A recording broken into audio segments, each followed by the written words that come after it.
Are we here? I didn't know. Like, I saw you were still moving the mouse around. It's the 26th. It's technically Thanksgiving here in the US, and today we're doing business and robot. I'm quarantining this week because allergies? I don't know. Hopefully allergies. Hopefully Probably allergies. allergies. I believe it is the 25th and not Thanksgiving. Wait, is it the 25th? Oh yeah, it's Wednesday. It's only Because Wednesday. Thursday we do not produce news. Oh, whoops. Yeah, I totally mixed that up.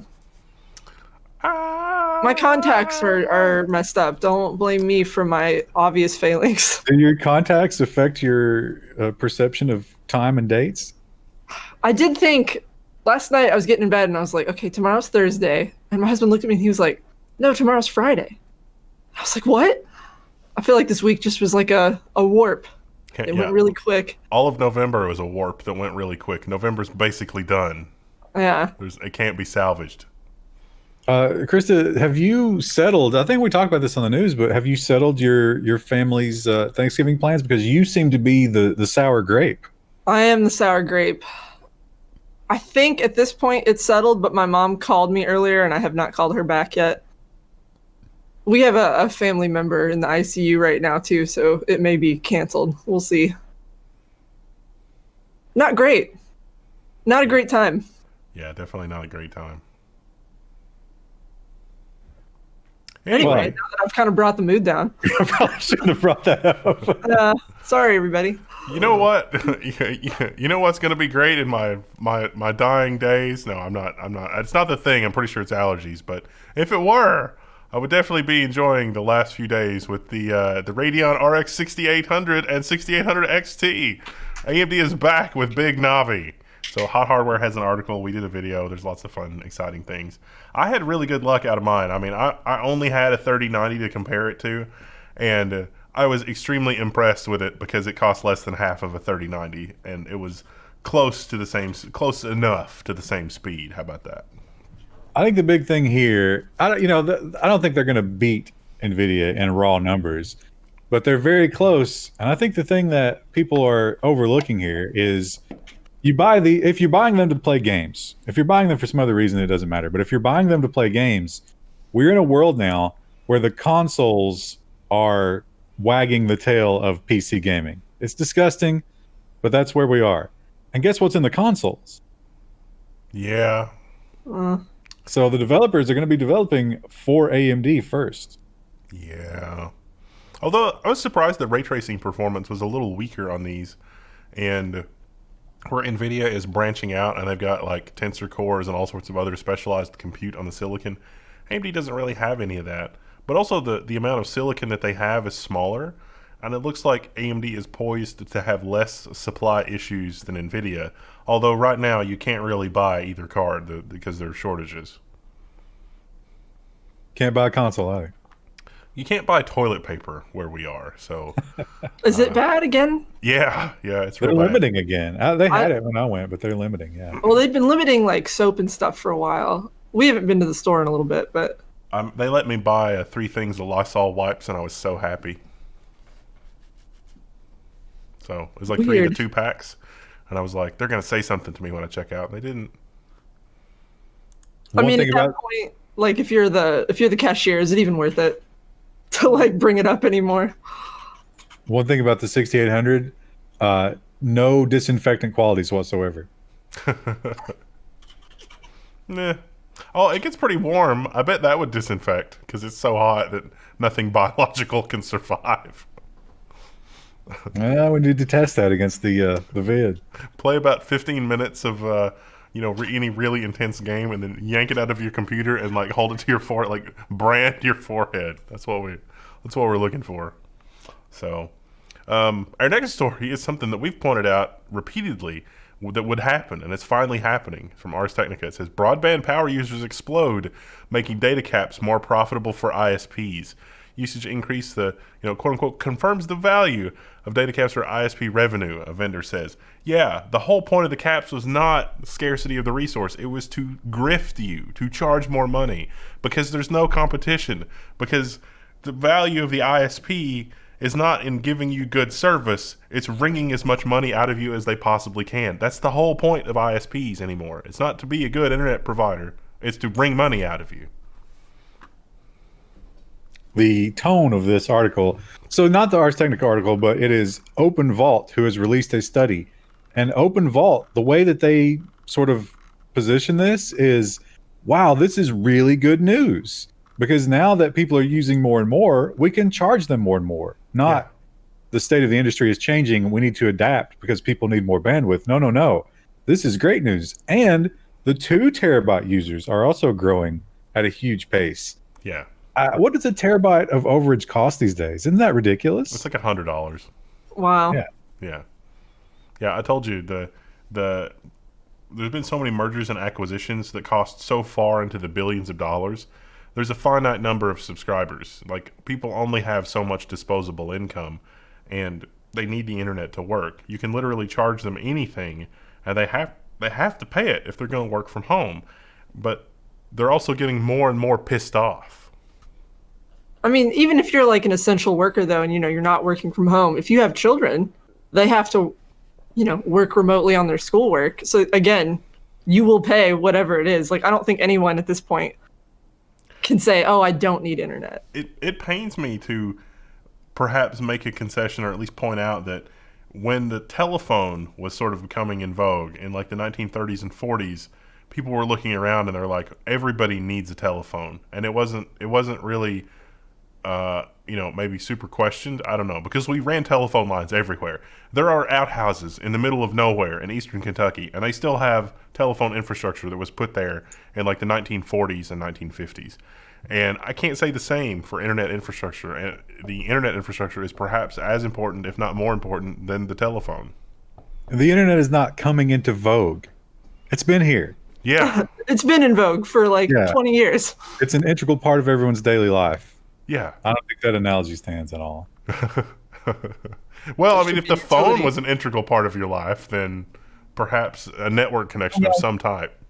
But I'm saying that we've had time to build that infrastructure. We just simply haven't.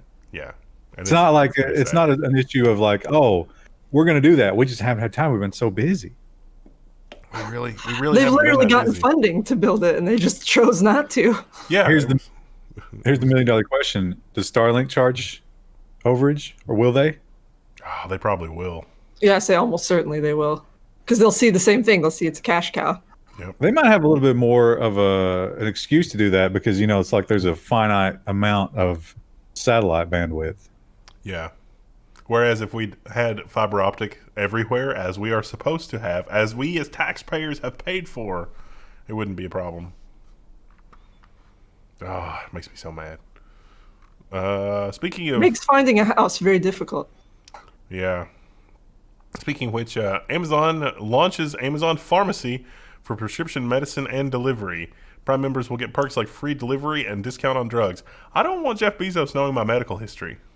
But he wants to know so badly. He really does. I was going to say, though, this is good for you, though, because you're saying, like, oh, I don't have any allergy meds to test my allergy theory. And I was like, you could go to the drive-in at CVS, or you could use Amazon Pharmacy now.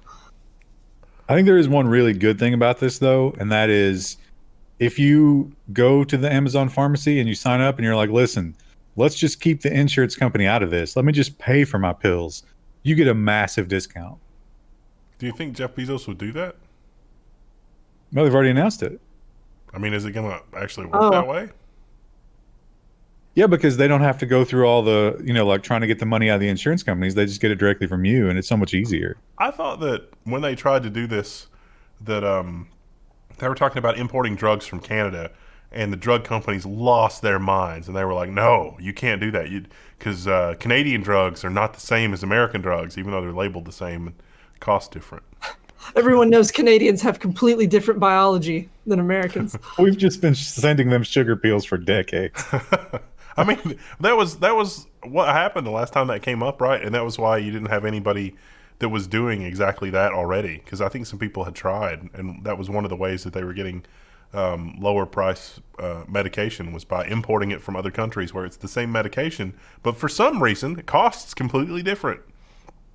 They didn't mention anything about where they source them, but he could just be cutting out all the margin and being like, okay, if I give you super cheap medicine, I'm bringing you in, you're going to buy something else while you're here.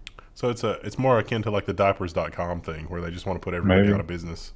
Well, yeah, the article mentions there was something called a pharmaceutical delivery startup called PillPack. So that's probably what Well, they bought them. yeah, they're definitely trying to expand into that. Also, Kentucky not covered. So never mind. You're going to have to go through the CVS pharmacy. And the other big thing for you roadside bandits that are getting exciting, no Schedule 2 or higher. Oh, Aw. pro criminal tip. No that drugs. was a low key pro criminal tip. That one I almost didn't catch that one. The perks and the oxys will not be on the Amazon vans. Please do not destroy them. Yeah. All right, moving right along. Ars Technica has Amazon to begin shifting Alexa's cloud AI to its own silicon. EC2 INF1 instances. Inferentia. That's what Amazon's calling it, Inferentia. There's a video here, you can watch that. Reduce latency and reduce cost for text-to-speech and other types of things like that. So, guess the other Bad machine news for learning players. NVIDIA. Yeah, machine learning players, I guess, were too expensive. Look at that. Also, What do you think? What can you do with an AI ASIC after its lifetime is done? You just sell that on a third-party market, or you probably could. It might be worthless. You know, I've got all those Bitcoin ASICs that. yeah, that's what I was worthless. thinking about. So, I don't know. I mean, I guess it could be useful for something, but probably not. Because I mean, just how would you do that? I love how they walk through the Alexa workflow here, and it's like, oh god, it really does just spell out how awful this little spy bot is in your home. Yeah. Hey Alexa, order me some gummy bears. You're welcome. All right. Cerebras. I hope that's how you pronounce that. Wafer-size chip is 10,000 times faster than a GPU. Dr. Cuttress actually has talked to these people before at Anantech, and basically this is just a big old giant wafer. They cut it out, but the chip is designed so that like there's going to be defects. Doesn't matter. They can just use what is there and is defect free, and they don't have to slice it up. They don't have to package it. They don't really have to do much of anything. It's basically good to go when it comes out of the wafer machine. So as fast as they can get wafers is as fast as they can produce these. And I guess the benefit here is that all of the little pieces are all interconnected actually on the silicon already as a matter of design. 1 trillion transistors. Yeah, that seems reasonable. What if you pull that out and drop it? Well, you lost 1 trillion transistors. It's fine. But I'll take it. More No, bad the news for NVIDIA. yeah, the machine that these go in is just like a huge stack of them, and I think they have water cooling and some other stuff, so it's pretty crazy. Well, they're made a slice at a time. Like there's the little projector machine that's making these, and it's you know, it's moving the little projector thing and it's making them a square at a time, but you don't have to bother cutting them out of the silicon or anything like that. It's fine. It's nice. It's good stuff. Switching gears a little bit, Apple to pay a $113 million settlement over its iPhone batterygate slowdowns. The settlement involves the 2017 revelation that Apple was purposely slowing old phones when their batteries began to degrade. Apple says because the phone would shut off because the battery couldn't deliver the energy quickly enough. And so they slowed the phones down so that it was less stress on the battery. But also people, you know, it might have been a thing to motivate you to buy new phones. Every It almost certainly was. every state gets a different amount. I wonder how they calculate that. Is that like they try to guess the number of people who bought them in that state? It doesn't seem like this is really very much money. I mean, 113 million is what, like 50 iPhone sales? I mean, this doesn't seem like a lot. And Arizona, they point out, is only getting 5 million. Yeah, that doesn't seem correct. I was going to try, I forgot.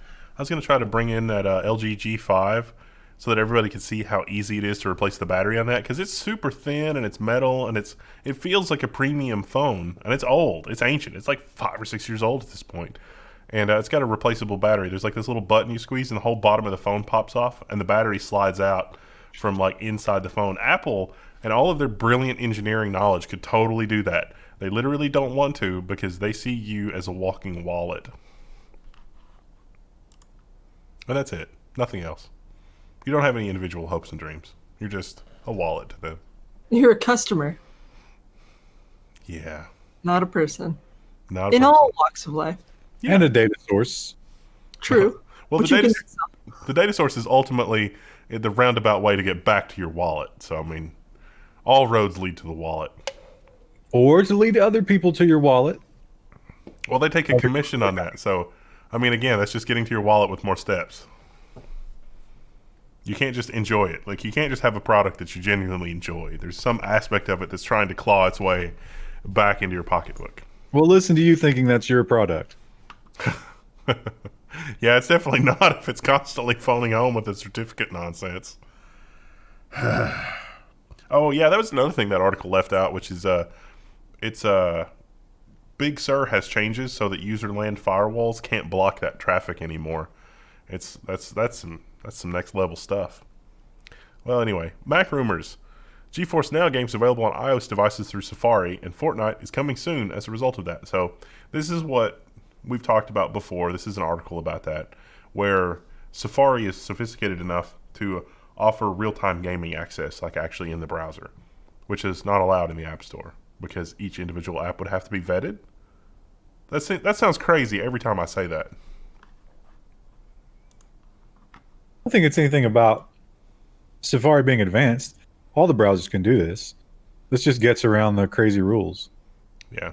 Well, I mean, that's what I mean about, like, I don't understand how, now that it's so painfully obvious that it's basically a browser. Like, I don't understand why you can't.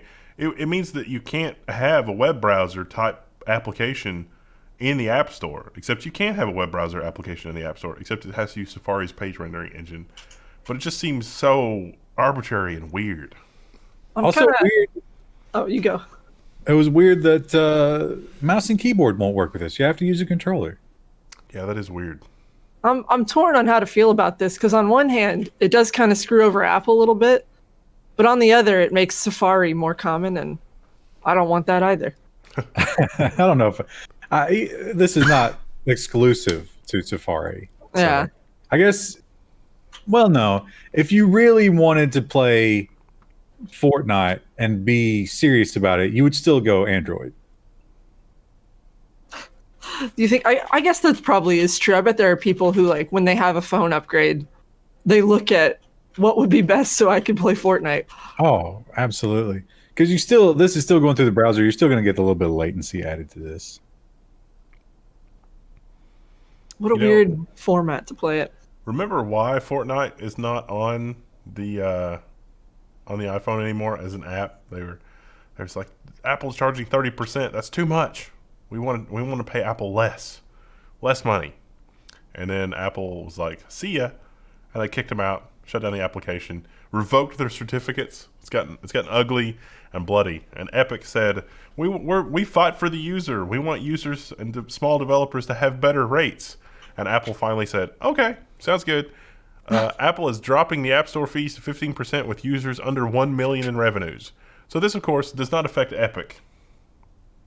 And is Epic backing down? No, they're not. So This is it's interesting. I don't think they'll lose a ton of money doing this because that's there's small potatoes that they're dealing with here. yeah, this is designed to show that Epic wasn't really only interested in helping out the small developers, because this helps out the small developers a lot. 15% on under $1 million in revenue is a lot of money to an individual. It's not a lot of money to Tim Sweeney and Epic Games. So if you were Apple and you wanted to give Epic what they say they want without actually giving it to Epic, this is exactly how you would do it, because this is not going to make any difference to Epic. 30% of a very large amount of money is a very large amount of money. You think Android will follow suit? I bet Google does. I bet they do. I really think ultimately the solution is third-party app stores, though, because third-party app stores would introduce a more sort of quasi-capitalistic competition, and then we would see rates probably around like 5 to 7%, which is probably about where it should be. Apple's not going to do that. Apple would definitely not make nearly as much money, but that's where the market needs to be. I mean, ultimately, Apple devices are computers. They're general purpose computers, and they shouldn't get a 30% grift on any kind of computation that I might choose to do on their hardware. They don't even let you. I guarantee they're going to go in the other direction because that new desktop OS is moving further toward that rather than toward freedom. Yeah, you are right. I mean, the new M1 stuff, ooh, exciting, which is kind of what our next story is about. The macOS Big Sur update is bricking some older Mac Pros. No, want to hold off until there's a solution. Yeah, resetting the PRAM, resetting the NVRAM. Nope, it just bricks it. And in one case, Apple said, mail it to us so we can look at it. It's pretty obvious they didn't test any really old MacBook Pros because are you a poor person? Why do you have an old MacBook Pro? Yeah, and they talk about these are from 2013 and 2014 in the Apple world. Why would anybody ever use anything made in 2013 or 2014? Yeah, sort of disturbing. I don't think we had an article for it, but the new M1 MacBooks are out and they're ARM based, and the performance is pretty good and the battery life is pretty good, surprisingly, which maybe only underscores how sad x86 was. We should do a video on when Windows tried to go ARM and how that went, because I think what Apple has done so far with Mac going to ARM, it's going a little bit better than when Microsoft did it. Although Microsoft did it first. We definitely covered the M1 last week. Oh, we did? Yeah. Oh, I don't remember. Remember the 98% headline? Oh, well, but it's actually out now and people are testing it. That was so the headline this week would be that was a lie and not actually correct. And while they're really good for some things, they're not really good for other things. So that's new information from last week. So I don't know. All right, the Register has new lawsuit. Why do Android phones mysteriously exchange 260 megs a month with Google via cellular data when they're not even in use? This guy bought a Samsung phone, set it on a table, didn't use it, and it used 260 megs of data. A month. That seems like a lot for a phone that's not in use. It's like $1, I think. But it is or maybe $8. But it is $1 or $8 that like benefits you not at all. Actually probably is bad for you. Yeah. Why is it doing so much? They also tested iPhones. iPhones used a lot of data too, but not nearly as much. And if you open a browser, that doubles. Yeah.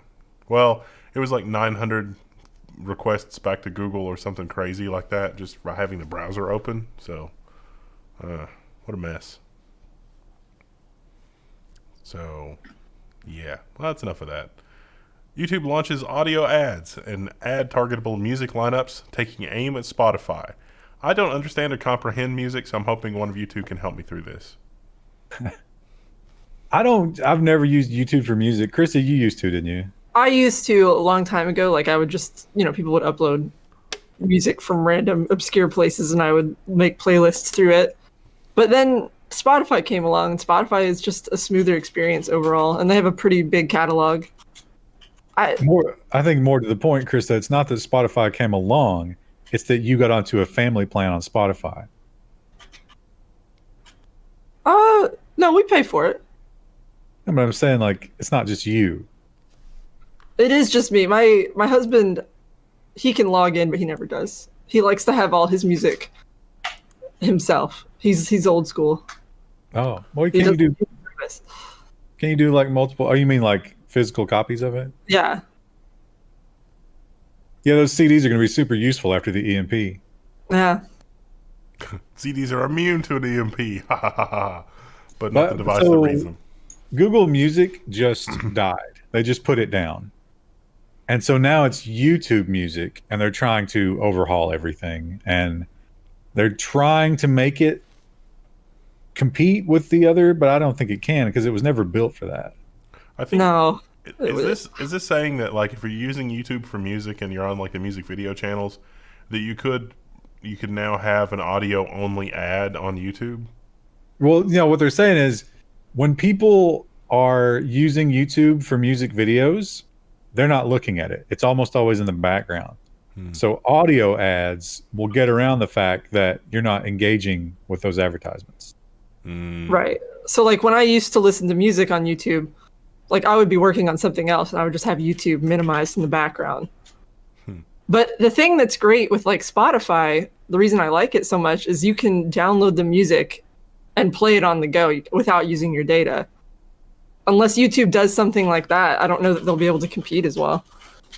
Speaking of Spotify, it's not having anything to do with the story, but I talked about a recent episode of the news that Spotify needs to give me a way to dislike artists and get them out of my feed. Well, someone said you can do that, and I was like, no, you can't. And I looked, and you can't. You can only in the mobile app. And according to the Spotify forums, that's just fake. Like, it doesn't actually affect anything. Wow. Just makes you feel good. Wow. They put it in there for remember R. Kelly when it turned out he was maybe raping little girls, and people were like, "I don't want to ever even see his name; it'll trigger me." I think they did it then, but I don't think it actually works. Wow. So I wonder why they don't YouTube's put got it on that built in. desktop. It's strange. They could do that on YouTube, but YouTube's not going to do that either. Yeah, I don't know why it's such a hard thing to do. You know what else is really hard to do? Make batteries that don't catch on fire. Reuters has an article about GM recalling nearly 69,000 Bolt EVs for fire risks. Yeah, 68,677 electric cars. Turns out the Bolt might turn into a lightning bolt. I love the instructions they gave here. It was like, you should schedule to bring this in and get the update. And in the meantime, you should park it away from your house. Yeah, I thought that was pretty funny. Like on the street, not in your garage, not near your house. Okay, that's good. Also, in the crazy pandemonium, panic sale, whatever, Coinbase goes down as Bitcoin nears $17,000 per Bitcoin. Wow. What's it up to? Oh, it's at 18.8, 18.68. Yeah, wow, it's even. Yeah, it's jumped another 1,000. It's really, really. I think 19 is the record, right? 19 something. I thought it was 22 something. 19.6. Okay. And I definitely it's got the steam to get there before the end of the year, I guess. Wow. I really messed up the sort. I just realized. Oh, it's fine. It's fine. A hacker has stolen $2 million of cryptocurrency from service Akropolis. Cryptocurrency borrowing and lending service Akropolis just said it suffered a flash loan attack. They didn't really say how they suffered this, but they detected the attack fairly quickly and shut it down, but they were still out $2 million in cryptocurrency. They are currently, quote-unquote, exploring ways to repay users. They also contacted a bunch of Bitcoin exchanges, and they've been able to sort of track the wallets, and they may be able to, run down whoever did it, but it was Ethereum. But yeah, that wallet has been flagged. So blacklisted. We'll see how that works out for them or not, maybe. I'm not sure. Consumer Reports is no longer recommending Tesla's Model S and is panning the reliability of the new Model Y. So the only Tesla vehicle that's left on Consumer Reports' recommended list is the sedan. So 3. Or the 3. Well, that's the sedan, right? I guess so. So this is the rear bumper falling off if it gets wet. Little problems with the fit and finish. The screen thing we talked about earlier. And all these little complaints. Oh yeah, remember the one where the roof came off? Oh yeah. We just forgot to screw that down. That's not a big deal. They're getting so many of these complaints that they are pulling Tesla off the list. Surprising. Or is it? I don't know. It depends on when they were manufactured. Elon Musk is going to go look at the date of manufacture for all the cars with problems, and he's going to be like, it's the pandemic. Well, they claim that, and I can totally see this. I can just imagine in my head the scene going down inside of Tesla. So they're putting a lot of electronic consumer grade stuff in these cars, but you never do that in a car. You put automotive grade stuff in a car because it's different. And you can imagine Musk sitting there and it's like, no, we will use these. They're cheaper and they're just as good. You wait and see. I know it's funny you say that, but the Model 3, the screen on it, the first version of the Model 3 screen was totally a consumer screen, but the touch screen and the display were different. And how they fixed that was to fill the thing with epoxy. Well, in UV light, which is what you get when the car is outside and it also gets hot, it turns yellow. So the first set of Model 3 screens turned this horrible yellow, and then later versions, they fix that. They put some kind of UV cure in it, but then when it gets hot, it reliquefies. So it would just slowly run out of your screen, and there would be like this sort of like frozen gel liquid in your screen. There's some amazing pictures of that online. It's incredible, but it is exactly because they were like, we don't want to use an automotive grade LCD screen. They cost too much. We'll engineer our way around that problem, and engineering their way around that problem created more problems. It was kind of funny. It's like they didn't design it to be outdoors at all. Yeah. Who knew? Exposed to sunlight and other elements. Another not a good exactly thing for Tesla this week is Tesla crash sends batteries and car parts flying into nearby homes, which subsequently burned those homes down. They didn't burn down. They just started small fire. I was gonna say I don't remember that part. They well, I mean, the car wrecked so badly that parts of the battery were like flying around, and if you have one of those batteries, a fire extinguisher doesn't work. You have to put it in a bucket with sand in it. That's about the only thing that you can do. So pro tip. How about stoned? I don't know if that means drunk or high, and going 100 miles per hour. Wow, that's a lot. It's no wonder the car just disintegrated. Yeah, really. But that does raise questions of like, what about how long is it going to take to clean up a battery spill on an interstate when a Tesla crashes? It's a big giant truck full of sand. Yeah, but that's going to shut the road down for half a day. No, you just hoist it into a flatbed full of sand and you're good to go. Who touches it? You're going to do that? Who's going to do that? Yeah. There are trucks that do that. Now you got to get that truck from where? Yeah, it's about 2 hours to get there from wherever it is, probably. Yeah. So not a great situation. You know what else is not a great situation? The cost of cable TV. Oh, in this case, Hulu, which is kind of like the modern cable TV. This was supposed to be the savior. Hulu hikes prices of live TV packages by $10 per month. That wasn't the most surprising thing in this article. The ad-supported versus not ad-supported version of Hulu, the price difference there is like $10. If you're paying $60 a month for TV and it's ad-supported, like, first of all, I wouldn't do that. But second of all, $10 more for no ads? Who wouldn't do that? I didn't realize Hulu had gone up that much at all. I mean, I guess it's the live TV package, but like 64. I mean, you're just paying for cable at that point. Like, what's the point? Yeah, that's dumb. That's Well, really that's dumb. the live one though, Krista. So Yeah. you can still get the old school Hulu for I think it's like $6 with ads. I find Yeah. ads so hateful now that like Yeah. the idea of paying for a service that has ads, like just why? And it's not even $10, it's like $8. So do those advertisers just not pay anything for ads? It seems like that should be more. You should take more off with no ads. I imagine if they can be blocked, a lot of people just do that. Well, speaking of things that were blocked and then unblocked, GitHub reinstates YouTube DL library after EFF intervention. GitHub also establishes a $1 million developer defense fund to help open source developers fight against the abuse of DMCA Section 1201 takedown claims. This went pretty much the way that we called it. They made some minor changes to the documentation of YouTube DL, and that's pretty much it. And the changes to the documentation no longer provide an example of downloading a Taylor Swift song to confirm that YouTube DL works correctly. And that is sufficient to satisfy the requirement under the law. And if not, the EFF is prepared to go toe-to-toe here. But Microsoft, they put $1 million in a developer protection fund. I think that's kind of nice. Yeah, but they're just doing that to save face because people were really, like giving them a hard time about it. Yeah, but they didn't have to do that either. Also, why couldn't they have done the same legal research that the EFF did in the first place? Yeah, that's true. The EFF did a good job here, which is nice. You know what else would be nice? $6 billion for your Linux distro.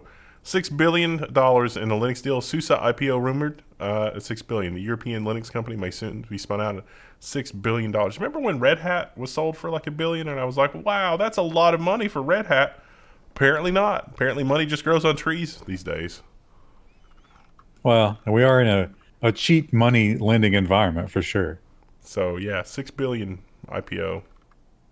And tech IPOs, I don't think a lot of investors even look at what it is. They're just like, oh yeah, I need that. This is one of the big three. It's what is it? Red Hat, and then Ubuntu, Canonical, and SUSE. Like those are the big three basically.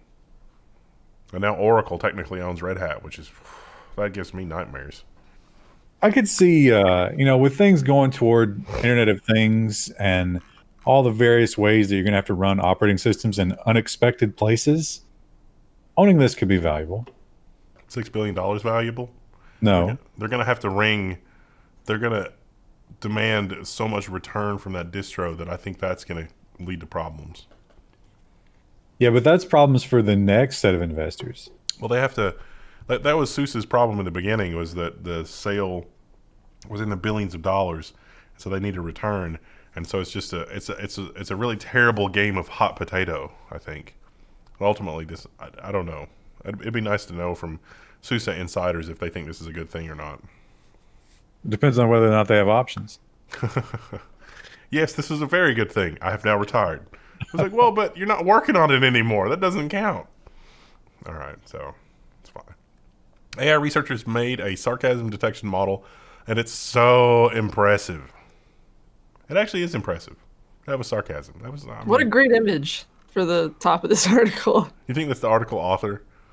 Well, they point out the thing about this is that it cannot work just on voice. It needs that image because it's trying to find dissonance between the expression and the tonality of the voice. At first, I wondered if this was going to be like, the trend where it's like they just repeat something back, but they alternate the capitalization of the letters to indicate sarcasm. I was like, oh, that's probably how it works. But no, it does use the image. Yeah, it's actually and video. Good. So, seems like the people think it works pretty well. But I want real world examples. I want to be able to like poke at it and see it. And well, did you see the pizza image there they got and the sports arena? Yeah. So it's like, but that doesn't look appetizing. Oh, it is a joke. I kind of get it. I thought the next one was much more impressive. Google's SoundFilter AI separates any sound or voice from mixed audio recordings. Oh, and it's Kyle Wiggers. Nice. There's examples in this article. There's the first one doesn't really make any sense to me, but the second one is really very impressive because it's two people talking at once, and that you give the AI a sample of the person's voice that you want to hear, and then it can pull it out of two people talking at the same time, which is crazy. This is going to be huge for, like soundboards and stuff like that. Because you could pull something perfectly clean from a movie. Oh, I can have my Star Trek soundboard. Yes. The dream. But will I live to see it? No, it's fine. It's fine. Yeah, I don't think they're giving us access to this yet. Maybe coming soon. Yeah, not here yet. Not quite. Kind of like Friday's episode of the news. It's not quite here, but it's close. It's coming. It's something to look forward to in 2020. Or maybe 2021. Woo! We still got to do drunk news at some point. Oh, yeah. Yeah, we're running out of time for that. Well, I mean, Christmas is what? A month and a half away? So, I mean, we got a little bit of time, but... Not a half. Oh, yeah, I guess it is. It's end of November. You got 1 week left. The news for the week after Thanksgiving might also be a little bit delayed because we might not shoot until that Monday. I don't know. We'll see. Oh, yeah, I didn't think about that. I mean, not like any of us are planning on going anywhere, really, but... Yeah, I mean, it's just plan on the news being weird that week. I'm just telling you now. But it should be fun. Yeah. I'm gonna go. I'm gonna have dinner with my parents, but it'll just be that day.